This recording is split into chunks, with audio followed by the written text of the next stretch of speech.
Ready to rock and roll? Is that action? All right. Okay. That's right. All right. Absolutely. Go. Go. Hello, everybody. It's Jason Will with Go. This is a real estate podcast, but we talk about leadership, personal growth, and becoming the best version of yourself. Leadership, check 1, 2, check 1, 2. Growth, best version of yourself. Go. So this is a real estate podcast. Welcome back to the Impact Agent Podcast. I'm your host, Jason Will. I'm the Dean of Hustle at Impact Agent Coaching. You can check that out at impactagentcoaching.com. As always, I want to start out by thanking you for supporting this podcast. You know, your listenership is all the support we get. So if you want to keep this podcast rolling, you get some value out of it.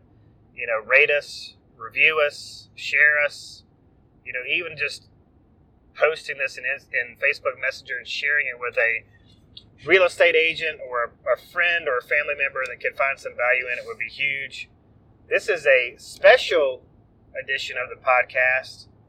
We are Diana, and I'm joined by the beautiful Diana Will this morning, and we are driving on the interstate up to a educational and networking event in the Nashville, Tennessee area, and I really wanted to nail down Diana. It's getting really hard to do that these days because she's thriving in the mortgage business and she's always got so much going on in her world that it's really hard to nail her down between work life and mom life and all the stuff in between. So welcome to the podcast. Welcome back to the podcast, Diana Will. I love to be here.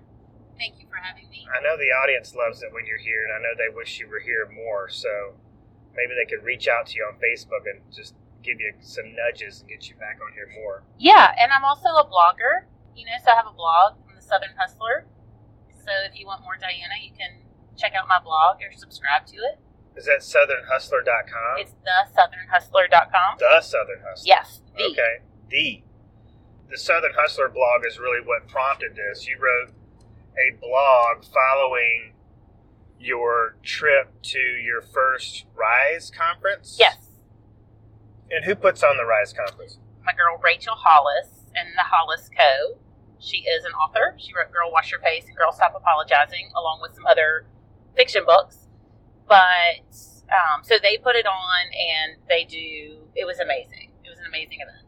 Yeah, so you're reading the books, you're listening to the podcast, and now you're going to her events. You like her and Dave, her husband, right? I do. I especially resonate with Dave, but I love her content.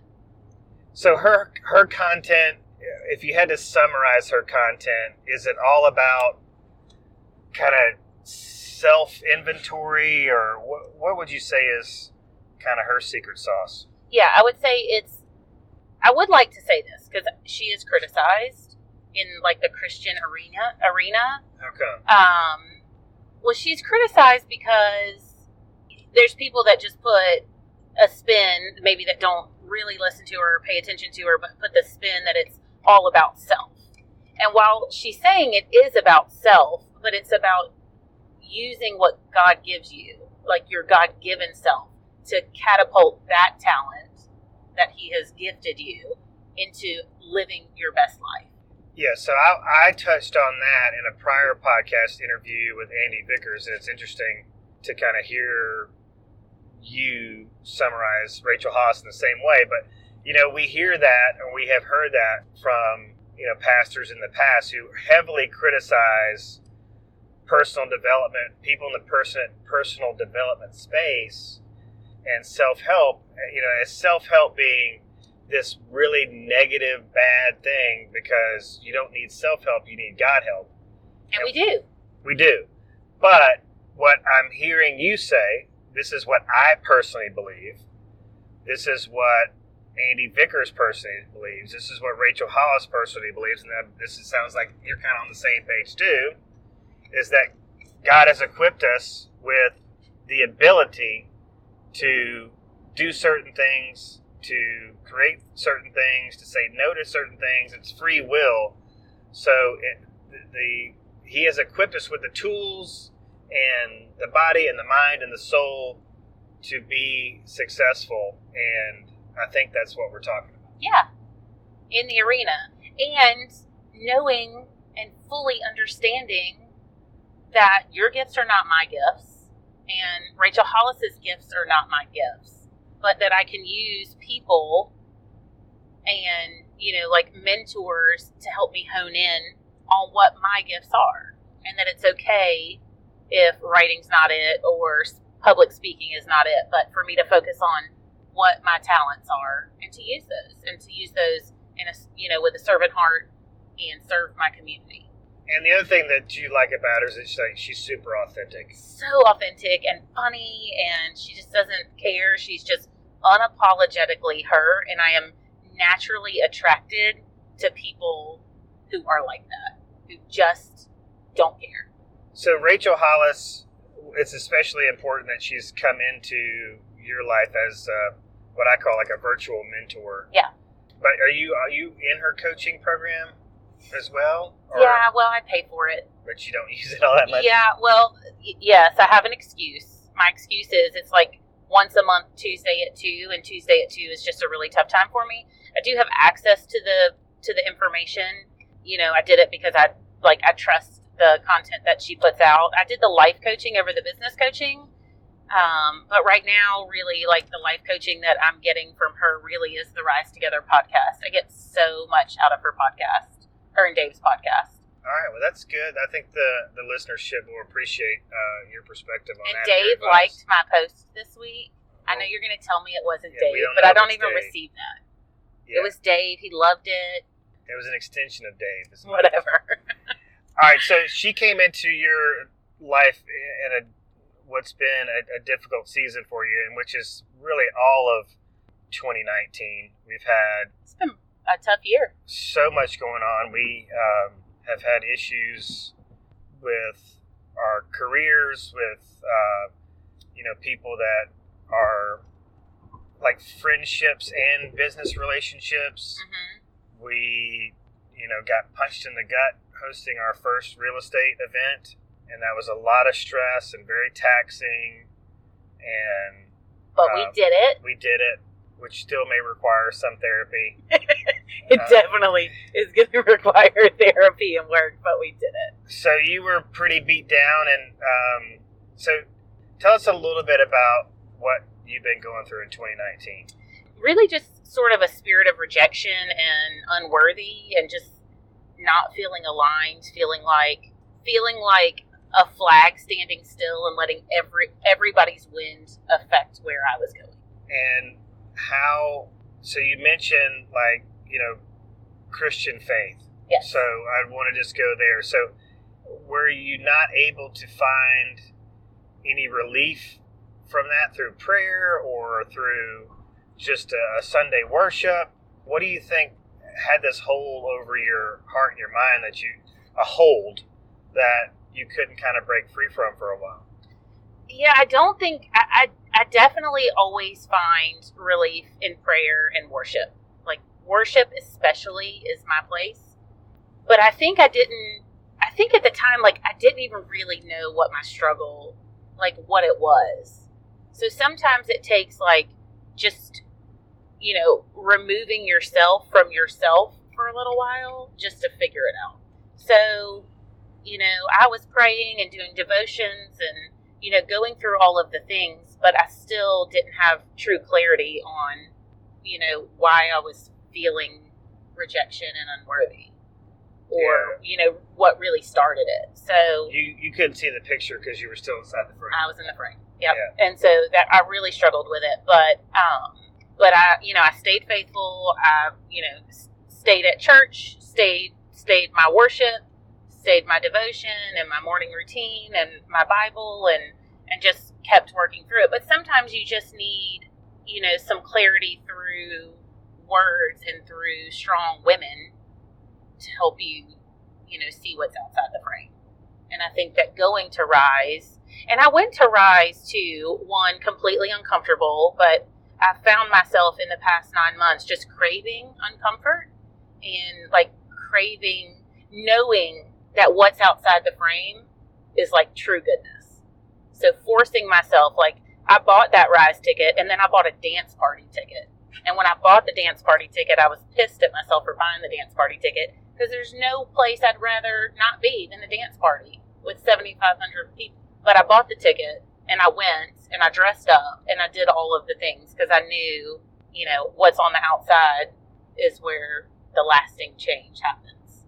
So you knew there was some stuff you needed to deal with. I mean, there was some stuff going on subconsciously or whatever. There was these emotions you were dealing with. At the same time, you were just doing, I guess it sounds like maintenance. Yes. To kind of keep yourself going and keep yourself on track, stay in your routines. But at the same time, you knew there was something kind of eating away at you, or some nagging feeling. And that was what you mentioned with the rejection and all those things. Yes. So what happened? Did something happen the first day at Rise? Did it take a little while to get there and get kind of, acclimated? What was the experience like? Well, first of all, it was a little bit nerve-wracking. There was a group of 5 of us that were going. So Brooke went. So I know Brooke well. I know Brooke's family.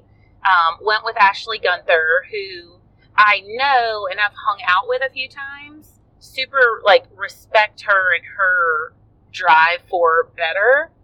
So I was excited to, rub shoulders with her. And then her sister-in-law came.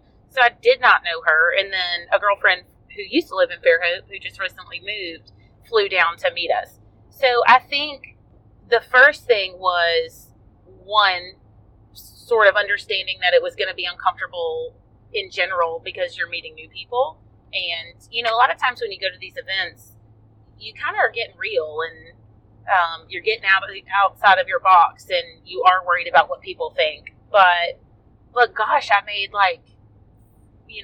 our little group got so close so fast through it because we were all in it together, and it was really a judgment-free zone, knowing that everybody was in it. Like when Whitney Houston came on, we were going to dance our faces off, and everybody was going to do that together. And so just this feeling of freedom amongst my little hype squad, and then the 7,500 person hype squad was awesome. The environment was amazing from start to finish.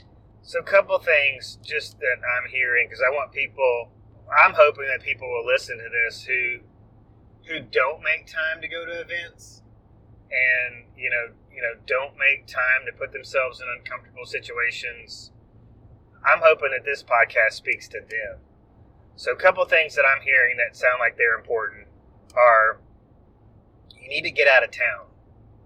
Yeah. You need to get out of your environment and get into a new space. A new uncomfortable space. Yeah, where you're not in control. No matter where you retreat, it's still uncomfortable. Yeah. And then the second thing is all about, I think about, whether you want to call it fellowship or community or, getting out of a place of solitude, and the importance of going through an uncomfortable experience or getting out of your comfort zone with others, and just the support, and how much more impactful it can be to go through this experience with whether it's other women or other men or a combination of both, just that we're better together is really the gist of it. So those are the first couple notes that I took out of what you said. Anything else? I miss anything? No, I think that's right. But I do want to say this, that whether it's women or men, for women, you got to find women. You have to find some people who fan your flames, who are your hype squad, because women are tough and each other's worst enemies. So to be able to go to a place that I would say 99% of the women were completely positive, they were high-fiving, girl, you look good. It was so empowering to know that there's more women who think like me outside of where I live. Are you saying that women are tough? When you say women are tough, are you saying that women are tough on themselves? We're tough on ourselves. We're tough on each other. We're tough on community. It's just if everybody could love your sister, love the sister, the world would be a better place. And, while we don't run the world, we do run Anchor. We run this community of women and moms. And what would it look like if we were, like, sweet to each other all the time? Mm-hmm. So I think it was important. I think it's important. You do need to go to events. You do need to grow with your spouse, and you do need to have friends that are not all girls, but you do need to have girls. Yeah. I do need to have girls. Yeah, because there's no way a man can relate fully to what a woman goes through. Right. In terms of physically and mentally and the pressure that they feel, and because it's a pressure that a lot of men can't relate to, this pressure to look good and to look a certain way, act a certain way, be the perfect mom, be an amazing wife, have lots of sex, all the things. Yeah, the man can is focused on like sex and work. Yeah, and that's we're pretty simple beings. We got y'all. Yeah. Now we just need to get us. All right, so let's dive back into the experience and talk about maybe some aha moments, some transformations that you experienced while you were there. I mean, what started to kind of bring some clarity to the surface? Well, one of the experiences, and I'd like to say this, I'm on my way to my third event in 3 weeks. So my brain is a little bit, I've already been to another event since Rise. So which was very, we're going to do a whole nother podcast on that, but we're going to do it when you get back. Yeah, but that was, just to let the audience know, that was Discover Leadership, which is, like, when you talk about getting outside your comfort zone, it's like there a 10. There is no comfort zone. Yeah, it's like a 10. There's no comfort zone. And Rise was probably like a 5 or so, maybe like a 4 or 5. Rise was a 10 at Rise. Okay. But now that Discover Leadership happens, I'd probably downgrade it to probably a 7. Oh, okay. Because you don't know what's possible until you do it.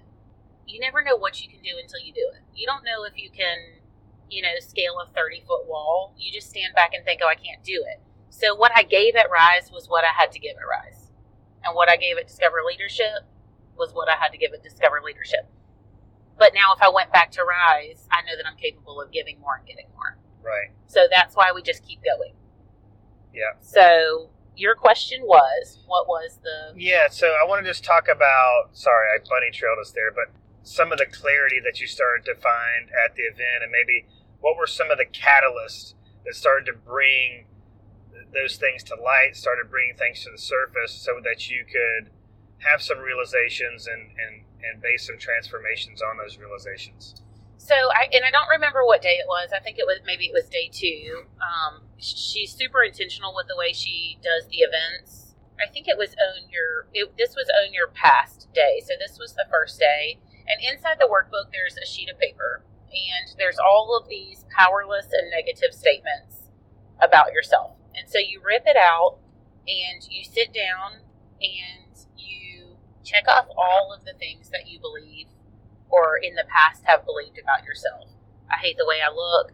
I've abused drugs and alcohol. I've slept with people that I didn't love in search of love.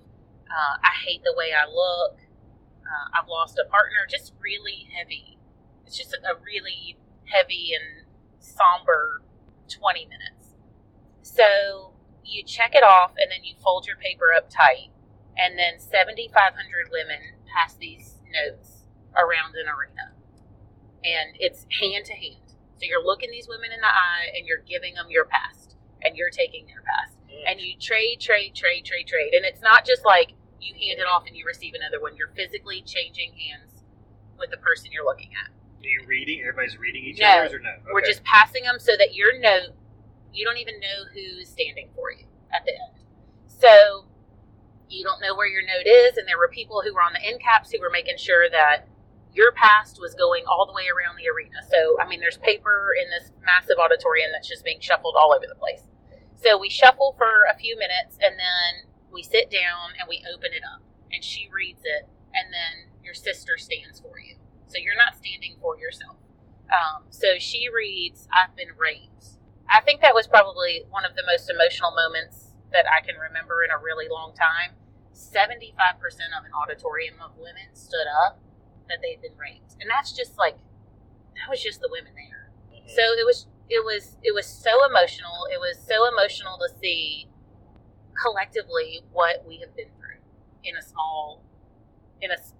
really in a small scale, when you're thinking of a worldly situation. So I think that, like, when you can put a face with, and then your sister stands for you, and then you're able to just burn it, it was super powerful. So there was somebody in there that didn't know me that stood for me, and that was really cool. And then at the end, we passed them all forward. We put them all in a bucket, and that was it. So you just get rid of your past. But when you see that there's that many people who have been raped and who are having meaningless sex and are abusing drugs and alcohol in escape of things, I think it really just softens your heart towards people and towards yourself. It just gives you the peace. It just gives you the closure to let go of whatever it is you've been hanging on to. Yeah, that's powerful. So you said there were 7,500 women in this auditorium. Does every one of those, stories, or do they all get read? No. So everybody has the same piece of paper, and you're just checking off whether you hate your body, you've abused drugs and alcohol. So Rachel reads, I hate my body. And if there's a check mark on the piece of paper you have, you stand up. Ah, okay. And then if there's a check mark, so, it's just this constant up and down of women standing. And it's on YouTube. Somebody shared it in our Rise group the other day. If you want to see that and see what women deal with and why we deal with garbage, go watch the YouTube video, because it is so powerful. So you're seeing that you're not alone. Not alone. And you're seeing that, like, hey, I might be having body issues, but gosh, what would it be like to have been raped? And look at all these women who have been raped. And they're here. Yeah. And they're uncomfortable. And they're standing for their sister. And they're here for themselves. Wow, so that had to be a very powerful... I don't think there was a dry eye in the arena. It was really... Because you don't know. I mean, you don't know if it's your sister that you're there with, that you're standing for. You don't know if when somebody down, 100 rows away is standing for somebody being raped, that it's not the person sitting next to you. Okay, so this may be too personal. If it is, just let me know. We can edit it out. But were there women in y'all's group that had issues that you had no idea that they were dealing with, or you were surprised that they were dealing with themselves? We didn't talk about it. You didn't? We didn't talk about that. So I don't know. After a dinner, y'all weren't breaking it down personally? Not on that level. No, we talked about our goals and stuff like that. That was a really heavy moment. And so we just all left it there. And I think, if I had to guess, most of the other women left it there too. Gotcha. Okay. All right. So what happens next? There were two different things. So there was day one, which was like the health and wellness day. We didn't go to that. We went to day 2 and day 3. So it was own your past, own your present, and then the second day was own your future. So owning your past was really about, like, your feelings and dealing with it and standing for your sister. And then your present was really just like unpacking, sort of unpacking the suitcase of the things that you're dealing with, pushing forward in business, starting your side hustle. So there were lots of things, just about, what today looks like and how we're moving forward. And so that was really good. There was some good goal setting. We really drilled in on a morning routine and her 5 to Thrive, and, the daily, I can't remember what it's called, the Start Today journal, and talking about gratitude. So we walked through that and how to really come up with, like, idea soup to figure out what your trajectory is. Do you remember what her morning routine consists of? Rachel Hollis' morning routine? Exercise, journal, writing, time with her husband. I think that was it. Devotion's got to be in there. I think it was. So regardless, it's important to have some sort of morning routine, especially if you're going to be focused on not only setting goals, but achieving those goals. Yeah. And so we took this piece of paper and we wrote down we did our top 10. So one of her teachings is every day you write down the same top 10. And then you commit to which one you're going to do first. And so she wrote down her top 10. And she wasn't apologetic about it. But there were some where she felt like she was super bougie. And that made me a little bit sad for her. Like one of hers was, I'm worth $100 million. And I'm like, that's, like, to me, for her, is playing small. I mean, because mine's I'm worth $100 million. And I'm not Rachel Hollis. Right. So, and hers was, I am a brand ambassador at Target. And I only fly private. So, I think it was really cool to watch her list out her top 10. So we did that. So we listed out what ours was, and then she walked us through how to pick the top one that you're going to focus on. Because she teaches that, as a serial entrepreneur, you're everywhere, and I put you in this category. You're like, I can't remember what the gun is called, where it shoots everywhere. Like a machine gun? Like an whatever, yeah. Or a shotgun? Yeah, like shotgun. You're like a shotgun. And so serial entrepreneurs are like shotguns, where you just you see something and you just start chasing it. But what she really wants is for you to have those things and write them down, but really be a sharpshooter for that one goal. So focus on one thing, because if you're doing 10 things at 10%, you're not making a whole lot of progress. So you pick the one and you focus 100% on it until you make enough progress that you can introduce something else. Love that. Yeah. So that was really good. I love that. I loved the way that she just forced you through finding clarity on what you're dealing with. Because I think a lot of women, me included, I'm going to be 38 this year, and I feel like I'm just now getting to a place where I'm finding my voice, finding myself, knowing who I want to be and who I am. And I think in the younger years, man, you're just trying to have a clean kitchen and feed your kids and keep everybody alive. Right. And there's not a whole lot of intention. So I relate to the young girls who are there, and I also, I think was maybe not upset with myself, but feeling unworthy because I'm about to be 38 and I feel like I'm just now, on track to becoming who I want to be, and that I've burned 10 years. Mm-hmm. I can relate to that. So, but you're not, and had you not gone through those 10 years of chaos and unintention, you wouldn't be so laser focused on intention. So the past is perfect, and it's all good. But I know where I want to be, and I know what my 10 are, and that is what I'm focused on. Okay, so I want to get back to the blog and talk about how this, because it really kind of poured out of you in your written word. But there was one speaker who made, I think, the biggest impact on you other than Rachel Hollis. And I think it's important for people when they're listening to podcasts. And obviously, I was saying one of the goals of recording this podcast is to let people know, gosh, there's a lot of value from immersing yourself in a live event, where, especially when you're, like you said, surrounded by, members of your tribe that can relate to where you come from, who you are, what your struggles are. But, these conferences and live events will expose you to people that will challenge you, that will inspire you, that will maybe become another virtual mentor and add a lot of value to your life. So I remember you talking about a woman who spoke there, and I think it would be awesome if people could hear about her and maybe follow her on social media and start kind of... This would have to be Jen Hatmaker. Yeah. Oh, I just love her. She's my shero. Okay. She's so cool. I have paid attention to her definitely before Rachel Hollis. I've been a Jen Hatmaker fan for probably 5 or 6 years. She's so intentional. Also just a devout Christian who has just been beaten up by the Christian community. Over what? What was the deal with that?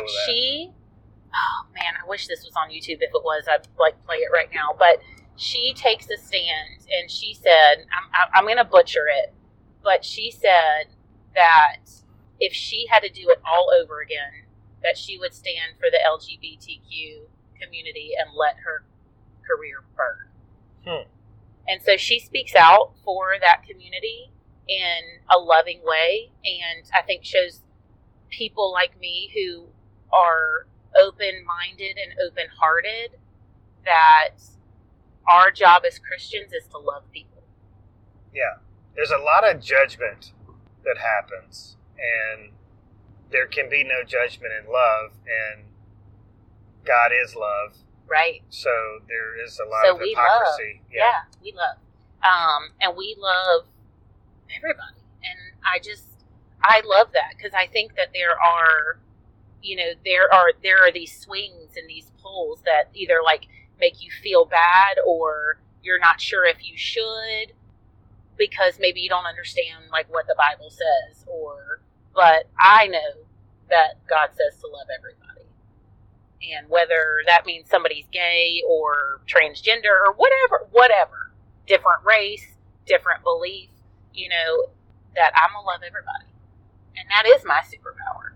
Like, I can typically find the good in anybody. Love that. So Jen Hatmaker, who's been heavily criticized, and then she laughed. She was like, who am I kidding? It did burn. The Christian sector stopped carrying her books. She stopped, it was really traumatic. She has a podcast now. Her and her husband live in Texas. They have an adopted daughter named Remy. I think they have 5 or 6 kids. She's super intentional. She is so funny. She actually wrote the foreword for Rachel Hollis. I don't know if they were friends before, but they were on a mission trip in Africa, and Jen Hatmaker actually named titled Girl Wash Your Face. There was a conversation on a bus ride in Zimbabwe, I think, and Jen asked Rachel, like, what's the book? Because Rachel had been writing, like, Party Girl and this, stuff that was sort of fiction, but really based on her LA lifestyle of being a party planner and stuff. And Jen said, like, what's the book? And, Rachel lays out this fiction book, and Jen was like, no, like, the book. What are you telling women? And Rachel starts saying, like, girl, stop calling it a side hustle and all of this stuff. And Jen Hatmaker said, girl, wash your face. And that was the title of the book. And then Rachel wrote the first chapter on the flight home. And her career's been bananas since. But it took, a sister calling her out and knowing that her talent was bigger than what she was giving for her to step into her greatness. Wow, that's powerful. It was so good. I love Jen Hatmaker. And she writes amazing books. Her podcast is super funny. And she has amazing women on it. Okay, so the conference ends. Are you on the flight back? You're traveling home when you start to, kind of architect this blog? What happened? Yeah, I was we had some traveling mercy, so I ended up, like, getting a little row to myself. And so, but that's typical. Like, for me, when I have the true emotion in my gut, I get super creative. So I have to take advantage of that, and I do like to just kind of go through my notes and just go with it in the time. So yeah, so I started writing the blog, and I think the biggest thing for me was just realizing that, like, I was sitting in that because I chose to sit in it. I chose to sit in the rejection. I chose to sit in the unworthy. I chose to sit in all of that for a really long time because I chose to. Not because anybody said it to me, anybody forced it on me. It was my choice. And that made my stomach hurt a little bit. So I knew that I had everything I need to change it, and that was choice. And so I had to make a choice. And so for me, it's therapeutic and cathartic to write it and get rid of it. So when I write things down and I blog about it, like, it's done. So my blog is typically like my final release of whatever I'm dealing with. Yeah, so that was one of the takeaways I like most from the blog was that, we're all, I may butcher this a little bit, but we're all dealing with some stuff. Right. We need to acknowledge it. Own it. Release it. Yeah. Yep. And so I acknowledge it. I own it.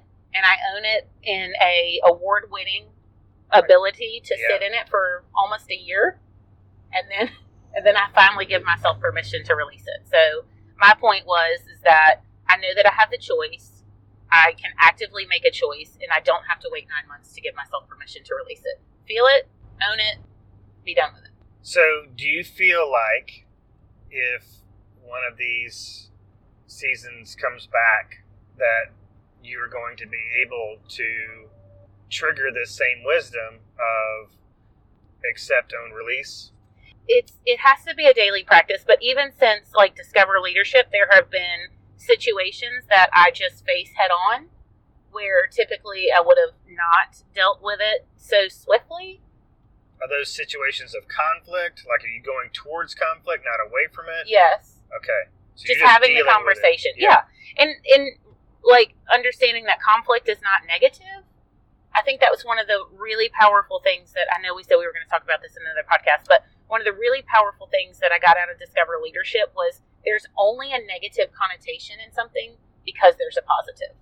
If we didn't have positive, we wouldn't have negative. And so like just knowing it's just a thing, it's just a conversation. It doesn't have to have a positive or a negative connotation with it to be dealt with. Yeah, it's a checks and balances type situation. I mean, it's not good news or bad news. It's just news. Yeah. So we accept the news, we do whatever we need to do with it, and then we keep on trucking. And both are essential to the other. I mean, you're not going to have, like you said, you're not going to have the positive, or you're not going to be able to appreciate the positive without the stern reality of the negative. But that's the point, is that like whatever we're deeming as negative, why does it actually even have to be negative? It's just a thing. You're giving it power. You're giving it power by saying it's negative. And it becomes negative because we've given all of these things power in the positive. So, you know, like when your coach says, or when somebody says, I have good news or I have bad news, what makes this bad news? Like life is not happening to you, it's happening for you. So whatever this is that somebody else has deemed bad news, now it's bad news in my head because I've let you tell me it's bad news. But maybe it's not bad news. Right. Maybe it is good news. But, you know, because we've, you know, I don't know, because we've always allowed our parents and our educators and our teachers to pour all of these things in, we've dubbed ourselves that. Like, when you tell yourself you're not a morning person, do you think you like waking up tomorrow morning early? Right. That's the power of like the I am statement. Right. I am the type of person that loves to get up in the morning. Right. Yeah. But if you tell your kid and your kid's friends and their moms, oh, well, she's not a morning person, guess who she's going to turn out to be? Yeah. Not a morning person. And now there's this negative connotation around who she is because that's what we told her. So it's just news. It's not good news. It's not bad news. What I perceive as good, you might perceive as not good. And that's your business, but it's not my business to tell you that. Love it. All right, so what's next? What do you guys call yourselves? Hype Squad. The Hype Squad. Yeah. Are you guys planning to go to another Rachel Hollis event? Yeah, I'm not sure that everybody can go. I went ahead and just bought my ticket just because I have like FOMO of like not hanging out with them. And so if everybody doesn't go, no big deal. I'll sell my ticket or I'll give it away or I'll still go without them and, you know, see if other people want to go. But she announced 4 events. I ended up buying in Florida because nobody else would commit to London with me. I did ask. I did try. They weren't up for it. So, but I'll probably still buy the San Diego ticket too. So I'll probably go to 2 maybe. She's got a January and a June in the States. Maybe some folks that are kind of already in your circle of influence or just your circle will hear this, and could they be a member of your Hype Squad? Are y'all always looking for members, or is this like a fab 4 or 5, or what's the deal? Definitely always looking for Hype Squad members. You know, you just got to be positive, and you got to want to do the things, and you know, do the check-ins, and that's, you know, I think that was what was so cool about going with people that you didn't really know, that it's like it's a different level of accountability. And I think that's why I got something different out of it, because I wasn't with a bunch of people who just know Diana, and what they know of Diana is successful and driven, so they let Diana off the hook. Mm-hmm. Carly doesn't know Diana. She doesn't know who I am, what I'm about, how I raise my kids. And so when I say this is my goal, she checks in with me 3 to 5 times a week on my story looking for my Fitbit thing. The accountability is still going on. Yeah. And she's like, yes, girl, I see your goal coming. Keep it up. Ooh, that's awesome. It's so good. And she's just awesome. And then you get to see, like, you know, you get to see what people are about too. You know, who's sticking with it, who's not. You have to stay close to the fire to stay warm. Ooh. Isn't that good? You're dropping some bombs. I know. Today. You have to stay close to the fire to stay warm. And I think that's true with, like, life. It's true that, you know, if you want a strong connection with the Lord and your faith, you got to stay in it. And not just Sunday church. You know, you got to be in the groups, in the devotions, and really, like, pouring into yourself, the Word. It's true to accountability. It's true to life. It's true to your marriage. It's true to your team. I mean, there's just so much. And I think that I can look back into situations in my life, too, and see where, like, fallouts maybe happen or lack of communication because I wasn't staying close to the fire. Or I was letting people step away from the fire that I knew they needed to be into.